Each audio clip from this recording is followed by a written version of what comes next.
Okay, I guess technically back then they were the Wachowski brothers, but now it's the Wachowskis because one of them had a sex change operation.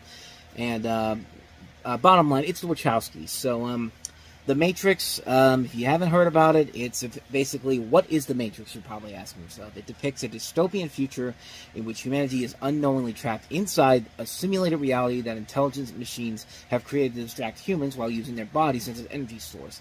You have a computer programmer played by Keanu Reeves using the hacker alias Neo, uncovering the truth, and he joins a rebellion against the machines along with other people who have been freed from the Matrix. And The Matrix is the film that is most known as an example of the cyberpunk subgenre of science fiction, and it had a lot of action sequences influenced by anime and martial arts films. Fight choreographers and kung fu techniques were used by Hong Kong action cinema people. The film popularized terms such as the red pill, introduced the visual effect known as bullet time. It was a film that was revolutionary for a number of different reasons, and people took to it right away. Many people claim it's one of the greatest science fiction films of all time. Me personally, I thought it was alright. Would I say it's one of the greatest science fiction films of all time? Not really, because the biggest overall flaw of the movie is the story, and that it doesn't really, and that it's sometimes gets a little bit too pretentious for its own good. It feels like they're trying to be so much more deeper and so much more a lot more philosophication in this than most people would expect from it. But luckily here, I will say this, it's not as bad as what would happen with the rest of the Matrix films after this, because they really upped the ante on that front in the next couple of movies here. And other than that, though, there is a lot to admire about the film. The cinematography is really cool. The entertainment is definitely entertaining. The action sequences are top-notch. The visual effects are very good. You have really good performances all around from Keanu Reeves, Lawrence Fishburne, Carrie-Anne Moss, Hugo Weaving as Mr. Anderson, Joe Pantoliano. It's funny because Will Smith actually turned down this movie to do Wild Wild West, and you can bet he probably regretted that decision for many, many years after it came out. And it was an influential movie for the time. It launched the Wachowskis into the well-known lexicon. It made them the stars the directors that they are in today. And it still has a lot of moments in there that I still do like. The biggest flaw overall is in the story. It does take itself a little bit too seriously at times, and it just doesn't have that spark that it really needs to make it. It's one of those great sci-fi films, at least in my opinion. It works mostly because of the visuals and the acting and the way the film is shot. The way action sequences are great. I mean, it's everything that I mentioned before. That's what I really took away from the original Matrix film. I mean, the other ones have little brief flashes of promise to them, but this is definitely the best one of the Matrix movies, easily, hands down. I mean, this is just the one that just has so much more enjoyable elements to it. The sequels, not so much, but we will eventually get to the sequels as we continue on through this trek that we're on, going through all the different years. But as far as this film goes, I liked it. I don't think it's one of the greatest science fiction films of all time, but I understand its place in the history of cinema. I mean, it introduced things that a lot of action movies that would come after this would later use to great effect in other movies, far superior films. But this film definitely stands up on a number of levels. It's one of those films that kind of defines 1999 film as a whole. So that's The Matrix. So let's go ahead and move on to another surprisingly influential film from the late 90s that you may not think about it at first, but then when you really delve into this, you'll see what I mean. This is 10 Things I Hate About You.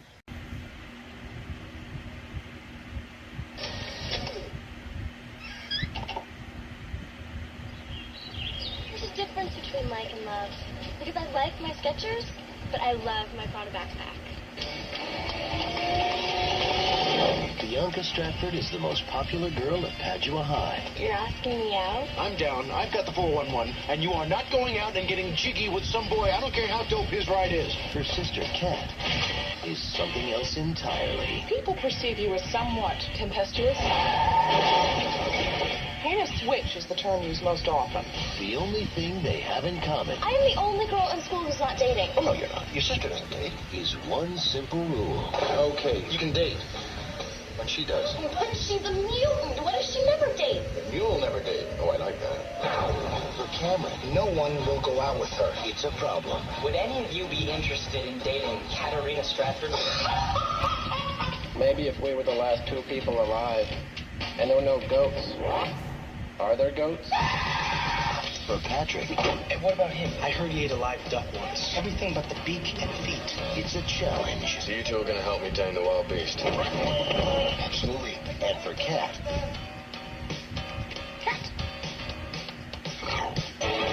it's about time. Well, come on, think about it. Me with my arm around you. You covered in my vomit. I'd like to discuss tomorrow night with you. Now, as you know, it's the prom. Touchstone Pictures presents Stay cool, bro. Yes,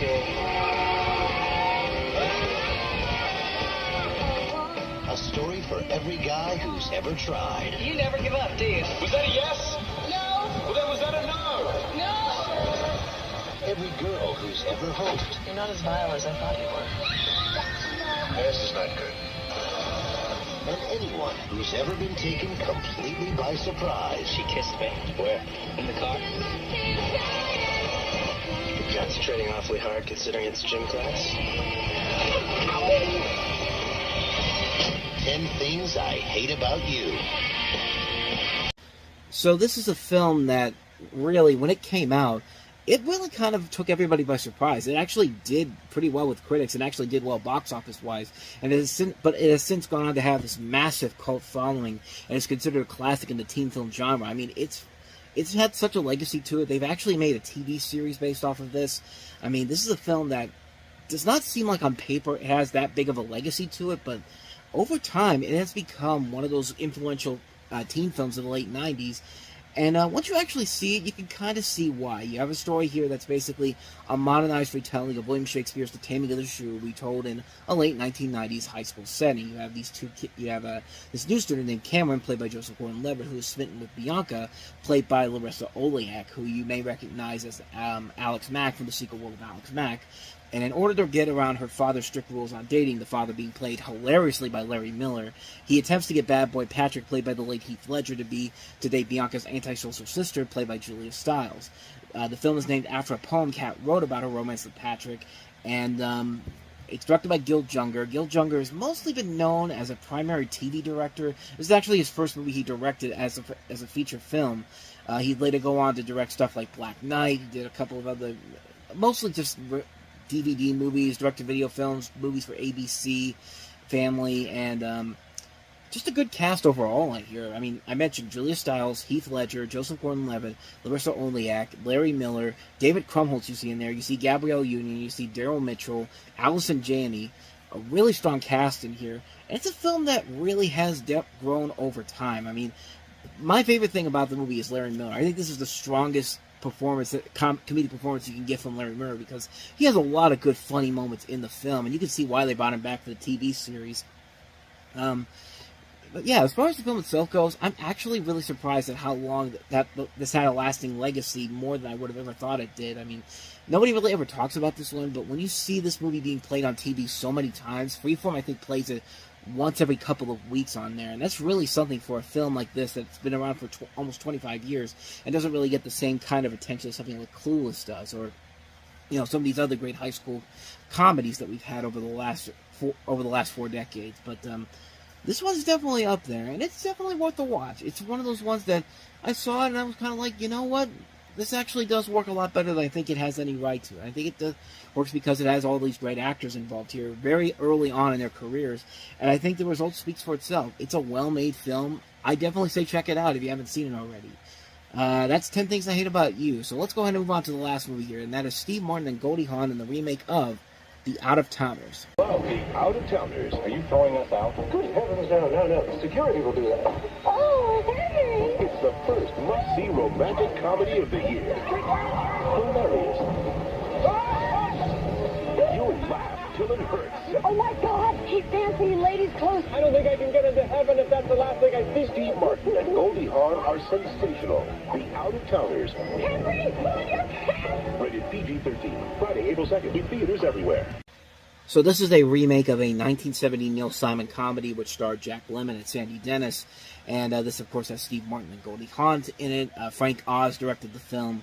And, the potential clearly is there, but kind of like with House Sitter, there is a lot of problems to it that really, like, House Sitter at least was trying This is not. I mean, how do you get two of the funniest comedic personalities ever in Steve Martin and Goldie Hawn, and they fail to make a good comedy not once but twice? Like House Sitter, like I said, had so much potential with these two as the leads. It just never really lived up to it because it's a one-note premise. And here, it's kind of more the same, except it's even worse because House Sitter had some funny moments here and there. This does not. The jokes are not funny. They really do not have any clever or funny things to work with, Goldie Hawn and Steve Martin. And it really feels like you're watching a bad CBS TV series version of The Out-of-Towners. And I'm not talking about, like, when the movie was coming out or anything. This would be something that someone would look at 50 years down the road and think, let's make a TV series out of it because we can get these two actors in here. That's really what it feels like here. And I thought I said Frank Oz directed this. I lied about that. That's actually not the case here. But this doesn't feel like it. But bottom line, it does not feel like an actual movie. And that's pretty bad considering this is the same guy that wrote Miss Congeniality and directed by the director of George of the Jungle. Two really funny comedies. And this is the best that they could come up with. I mean, it says a lot when the best thing you could say about the movie is not that Steve Martin and Goldie Hawn are funny, but John Cleese is really giving it his all here to be the funniest thing in the movie. He really is the best part of the movie. All of his stuff in this movie is top-notch hilarious. I mean, it's not really given a whole lot to do with the script, but he's putting his all into it, and it shows on screen. But other than that, this is just a lousy remake of the original 1970s film, which is an okay movie. It's nothing too crazy. It's nothing too spectacular, but it works better than this movie does, and it doesn't have those bad sitcom-y jokes. It doesn't waste the talented cast, the lackluster humor like this film does.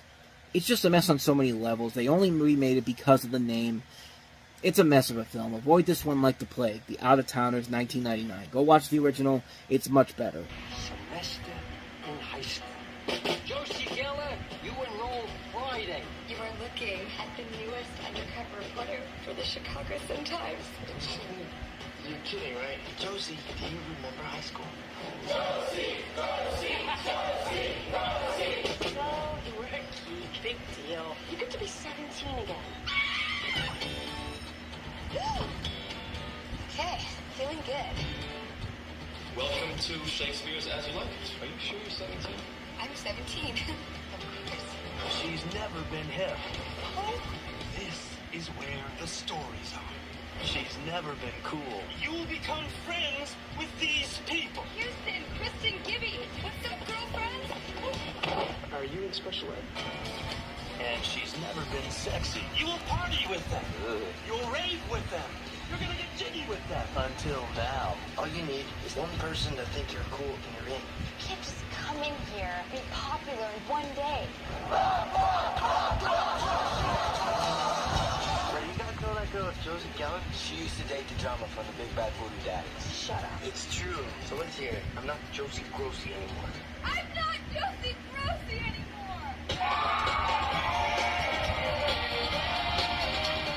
20th Century Fox presents Guy is totally crunching on you. Drew Barrymore Do I want to be crunched? Oh, yeah. in a story about getting a second chance I've waited my whole life to fit in, and I finally feel like I do. to make a first impression. You've been hiding something from everyone. No, I haven't. Totally ripped off my Malibu Barbie idea. I'm Disco Barbie. I've kissed guys, I just haven't felt that thing. When you're my age, guys will be lined up around the block for you. You have to say that because you're my teacher. Actually, I shouldn't say that because I'm your teacher. Never been kissed. I think I'm totally in. I'm so cool.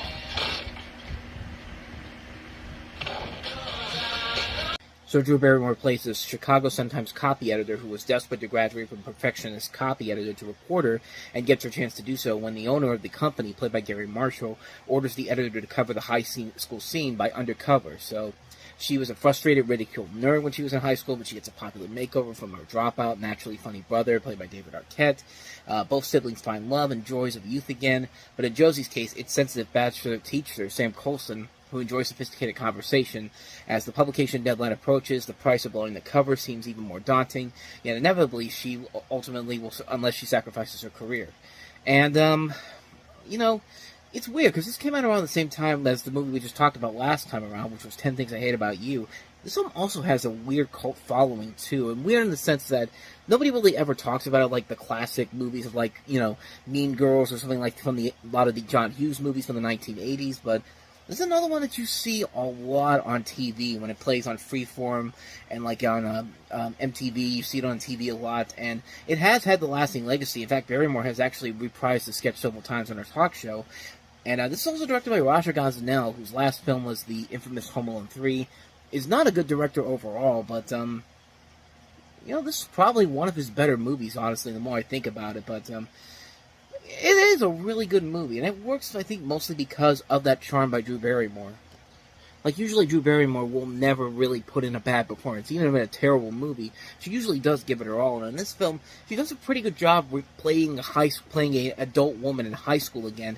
In fact, I wouldn't be surprised if a lot of the inspiration for the show Strangers with Candy comes into play here, because the show kind of has a similar feel to something like this, except a little bit more weirder and more obscure because of the people who are writing that.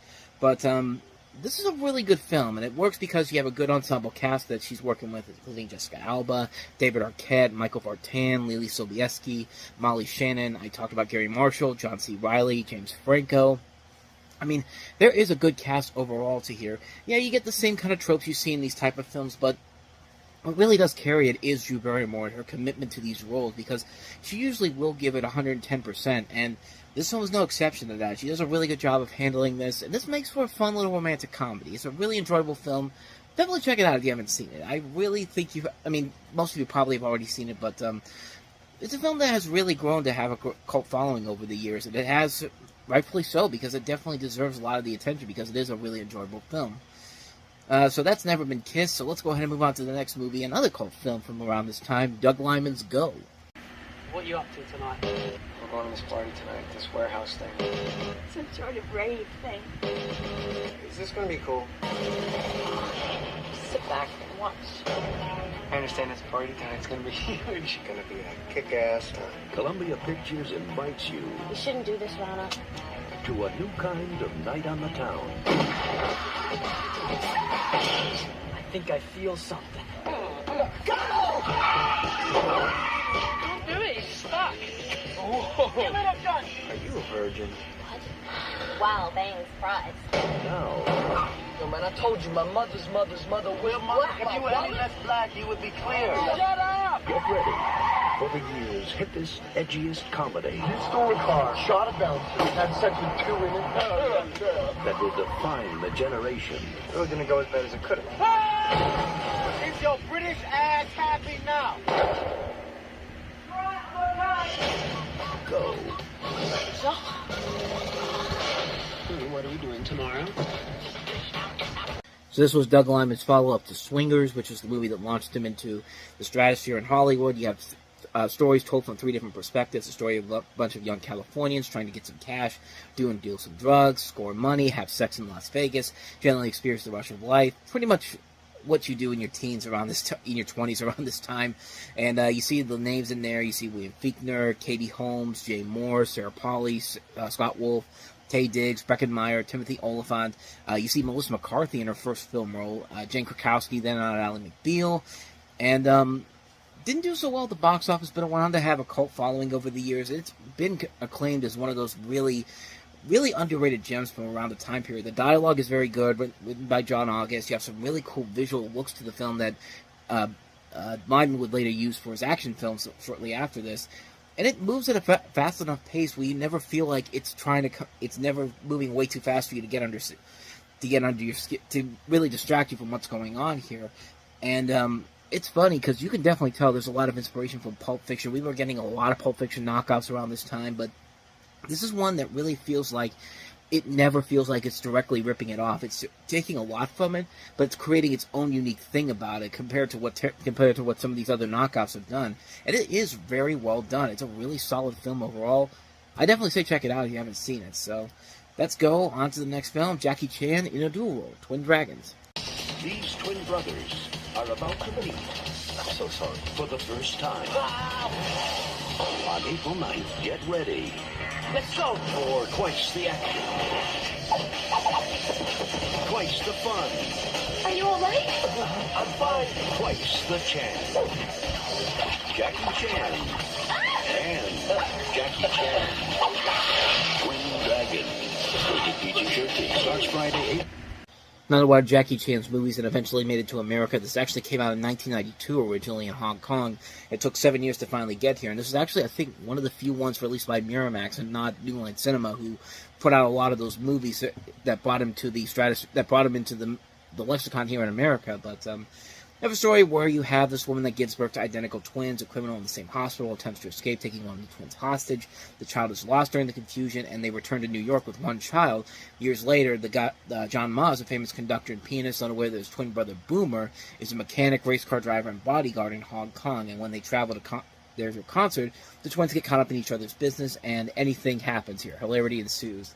And it's a fun idea, seeing two Jackie Chans in here, but just not the right execution. I think it's mostly because I've only seen the dubbed version, which cuts 16 minutes of scenes out of the original version. But even in this case, Jackie Chan himself has even come out and admitted that he wasn't happy with the way the film went, mostly because of the special effects and what happened there. But a fun idea, just not the right execution. It's one of those ones that has so much potential to it, but it just never really had that spark to really make it stand out like some of Jackie Chan's other works. Decent idea. Really could have been a whole lot better, though, with a better script and better handling of the effects. I mean, two Jackie Chans in one movie should be a fun idea on its own, but here, not so much. So that's Twin Dragon, so let's go ahead and move on to the last movie, and that is Foolish. I'm wondering why only white people get to see the aliens. How come aliens don't come to the hood? They know if they park that spaceship in the hood, we jacking. I'm a storyteller. I'm a comedian. I'm a car salesman. A salesman with diamonds in his glasses. Only thing I'm trying to do is put together a legit comedy show starring my little brother Foolish. So what do you think? Kiss my black. Master B, Eddie Griffin. Foolish. So this is Eddie Griffin playing a fast-rising nightclub comedian. His life is more difficult by his manager, who wants to sell him out for big bucks, and his brother, who's a scheming hood, whose dream is to start a comedy club with Foolish. He's played, of course, by Master P. And I've actually never seen this movie, so I don't really know exactly if it's any good or not. I mean, this is one of Eddie Griffin's first major roles that he was most notable for. It was also the second film that No Limit Films put out after I Got the Hookup, and like I said, I really don't know if this is any good or not. I don't know if it's any good. I don't know if it's any good. I don't know if it's anything funny. I can't even look on to Wikipedia and see what the critical response is to it because it's not on there. But other than that, though, I don't know. I mean, it looks like it could be decent. It could be interesting to see Eddie Griffin in a more serious role, not just his typical comedic setups that he usually puts himself in. But like I said, I really don't know for certain. But it's got Marla Gibbs, it's got Andrew Dice Clay and Jonathan Banks in it, so it's got to be worth something at least just to see them. So yeah, I don't know what else to say about this one, but except I haven't seen it, I can't really say anything too much about it. So there you go, Foolish. Okay, I don't like it when my food touches that. It's soft. One of y'all want to hit me on my back? We gotta get out of here. They want it out. You call this a map? Don't tell me you don't know where we're going. From the producer of The Nutty Professor and Liar Liar. Can't be that hard to fly a plane. Lots of people do it. They're called pilots, right? Eddie Murphy, Martin Lawrence are together for See you in New York City! Life. Rated R. Starts Friday, April 16th at theaters everywhere.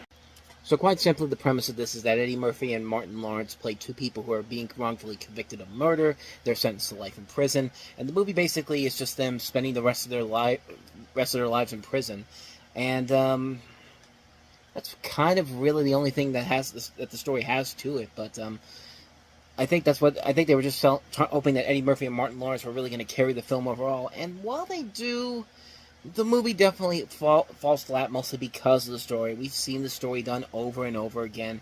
We've seen a lot of these scenarios in here before. You got people like Ned Beatty, Arlie Ermey, Oba Babatunde, Bernie Mac, Anthony Anderson, Bokeem Woodbine, Miguel M. Nunez.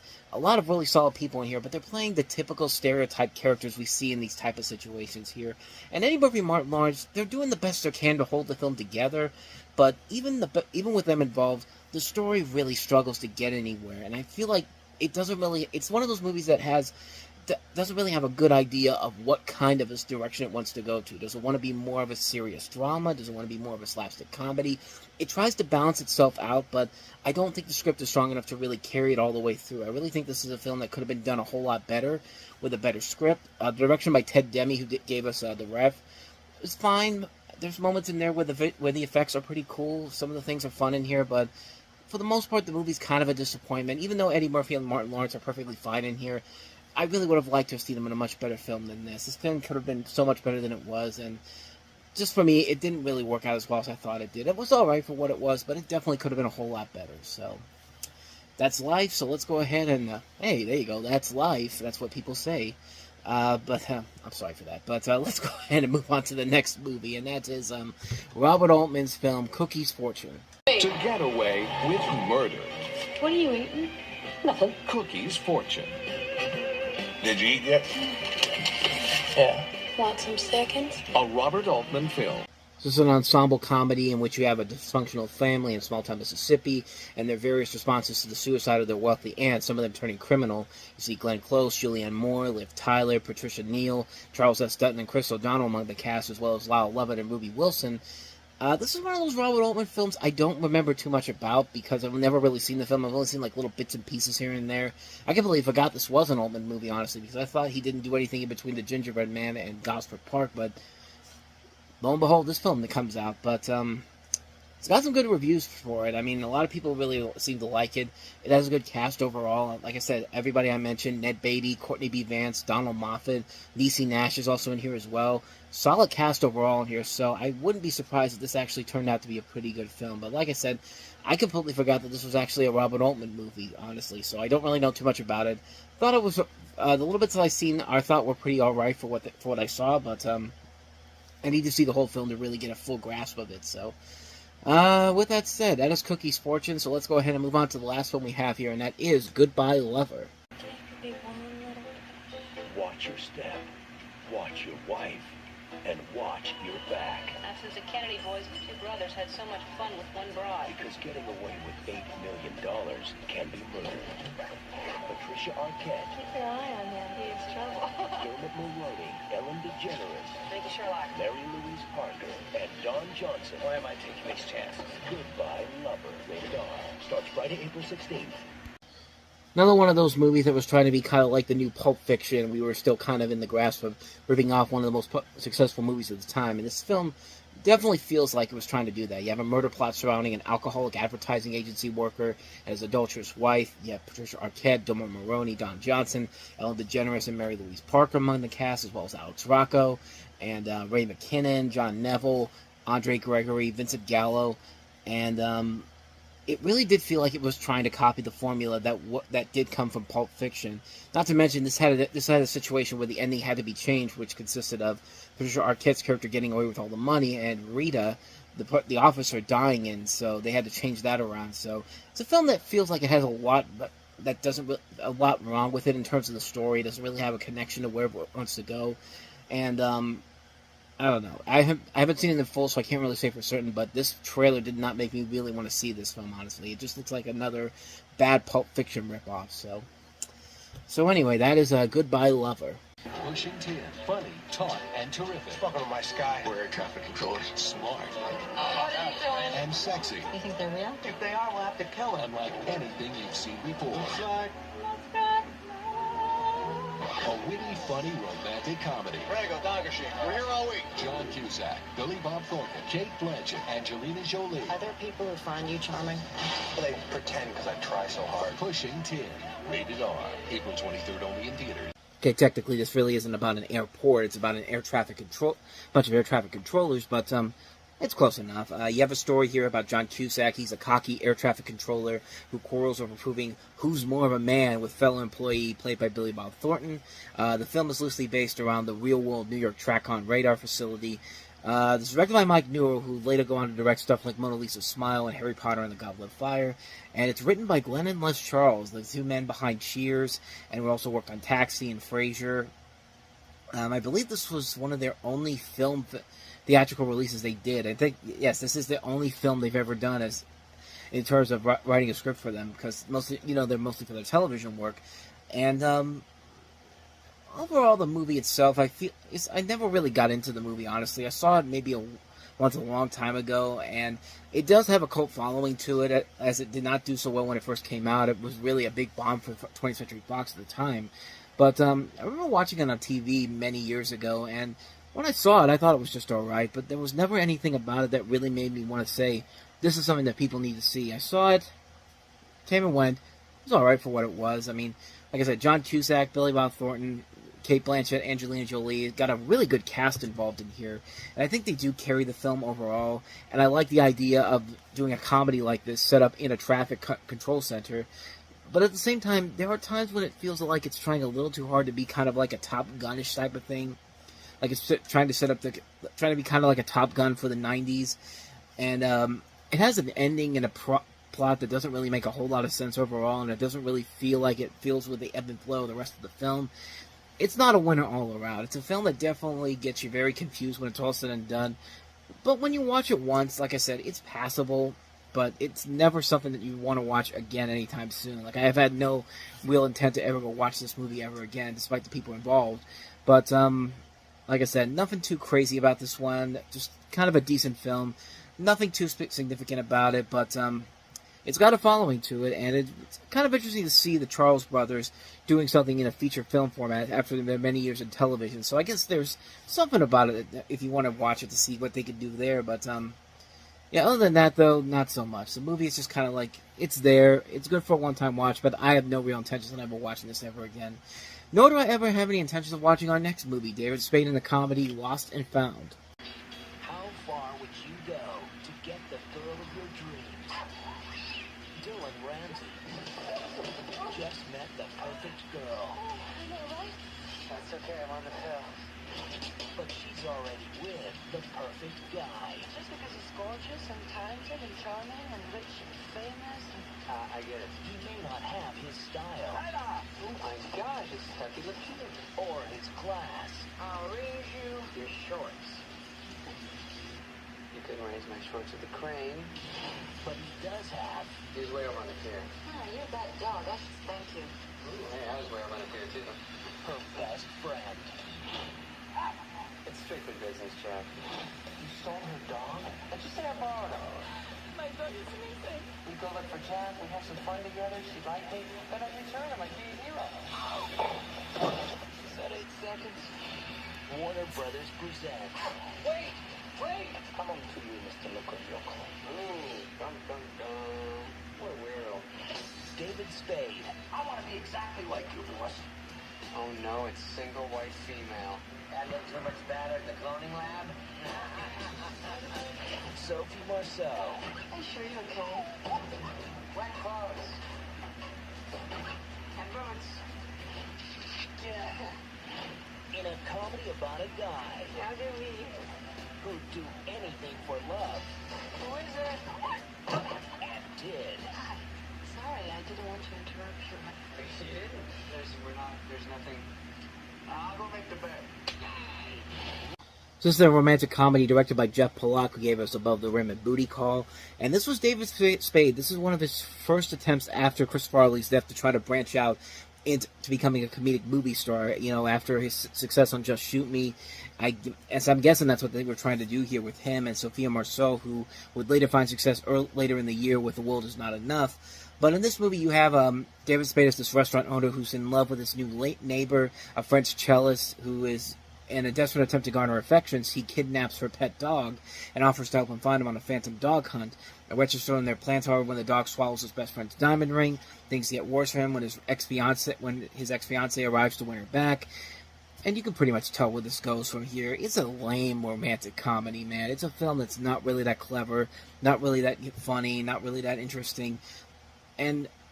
I mean, you could just watch this movie and tell that David Spade, as funny as he can be on something like Just Shoot Me, or with his work on Chris Farley, or on Saturday Night Live, when he tries to do stuff on his own, it's very few and far between. There's never been anything really significant from him as an actor on his own that I've actually seen from him that I've actually really liked. But, I mean, I guess this was an attempt to try to see what he can do on his own, and it just didn't work out. It's just a very bland, mediocre story that doesn't really have anything too significant to it. You can't buy into the relationship between him and Marcel very well. Their chemistry doesn't work. There's too many plot elements to get thrown in there. It's a bland romantic comedy that you can definitely tell is going to go where you think it's going to go in the end. Like, there probably should have been a much better script involved in this, but as it is, it's just a bland, mediocre film that just, you never have any real intentions of ever checking out ever again. I certainly don't, but, so that's Lost and Found. So let's go ahead and move on to the next movie we have here, and that is David Cronenberg's Existenz.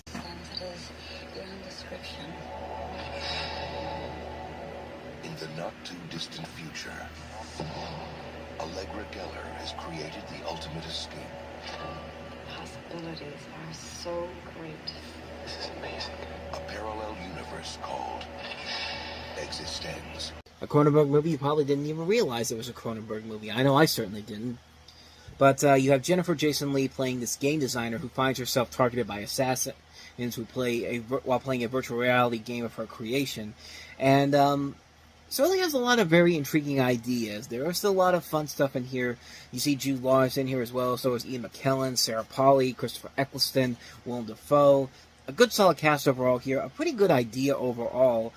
But I remember watching. I've only seen like bits and pieces of the film. Honestly, I've only seen like little bits and pieces here and there, but never the full film as a whole.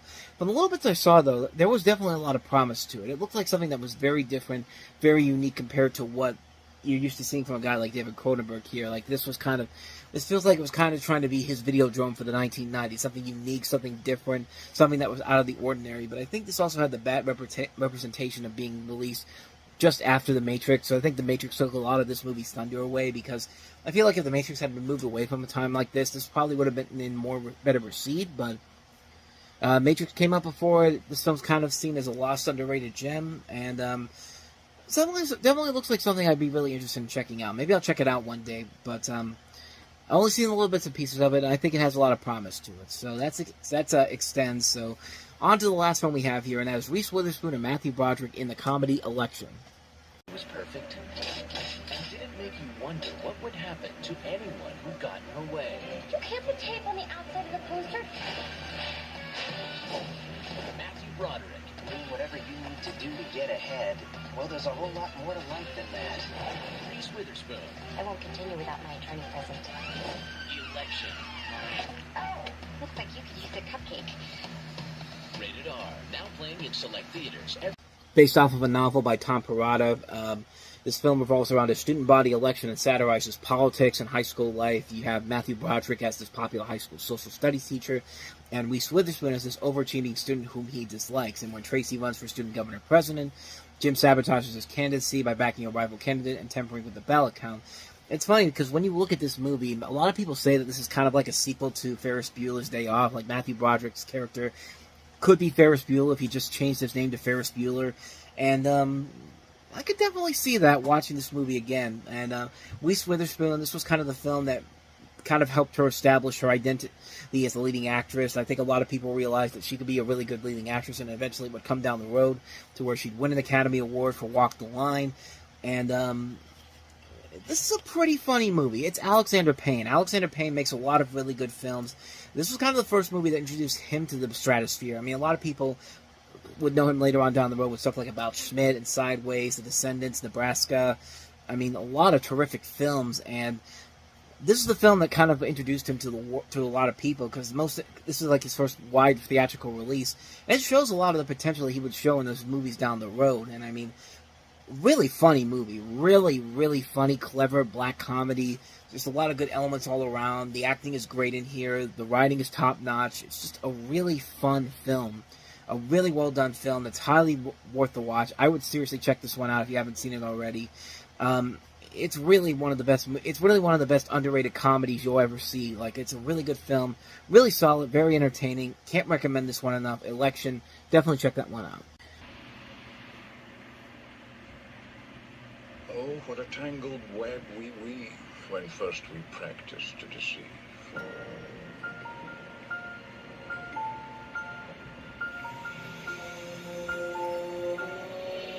This was 70 stories up with smart glass windows. This is classic Mac. He's a wealthy guy. He doesn't have to steal anymore. You think this guy steals because he has to? We sent a couple of guys after him. They were both men. Why are you following me? I've got a proposition for you.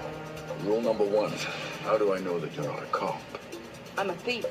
Well, rule number 2, never trust a naked woman. You are keeping it strictly business, right, man? What is this stuff we are downloading? The loot, my dear, is right in there.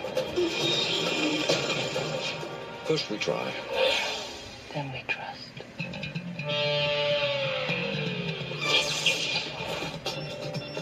Has there ever been anyone you couldn't seduce? No. Did he take the bait? You're the most beautiful crook I've ever seen. You change partners. You change rules. Nice try.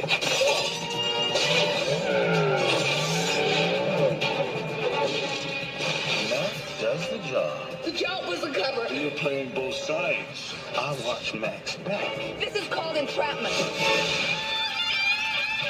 No, actually it's called blackmail. Entrapment is what cops do to thieves. You coming?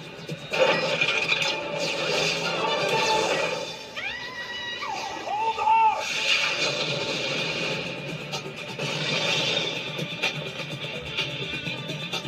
This is certainly a very interesting film. You basically have a plot where you have an police investigator played by Catherine Zeta-Jones and this professional thief played by Sean Connery. They team up to attempt a heist at the turn of the new millennium, and yeah, we're expected to believe that Sean Connery and Catherine Zeta-Jones not only work on this together, but they actually end up with a romantic relationship. And a lot of people said the same thing about him and Michelle Pfeiffer in the Rysher house almost 10 years prior to this, but the big differences between that one and this film is that Michelle Pfeiffer at the time was about 32 years old in 1990 when that came out. Sean Connery was 60 years old.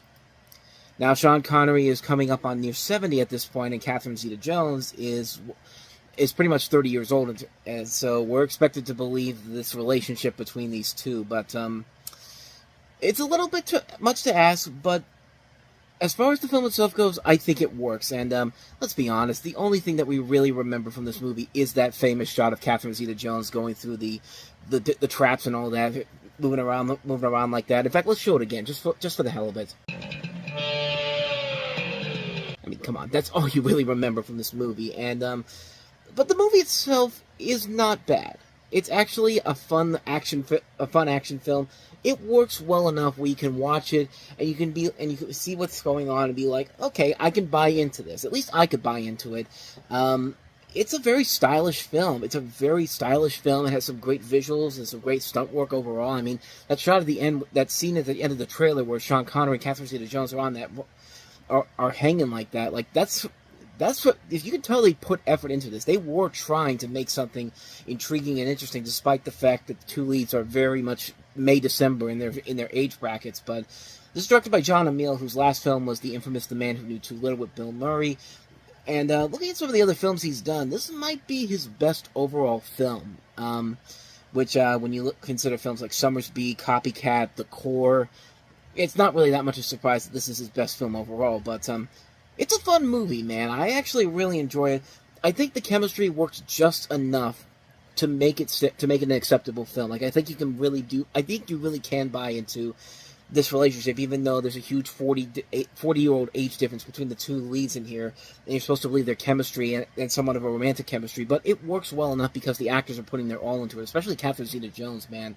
I mean, she's not only is she looking incredibly sexy in this, but she really does command the screen. I mean, she really does show her potential as an actress that maybe people probably didn't see from The Mask of Zorro.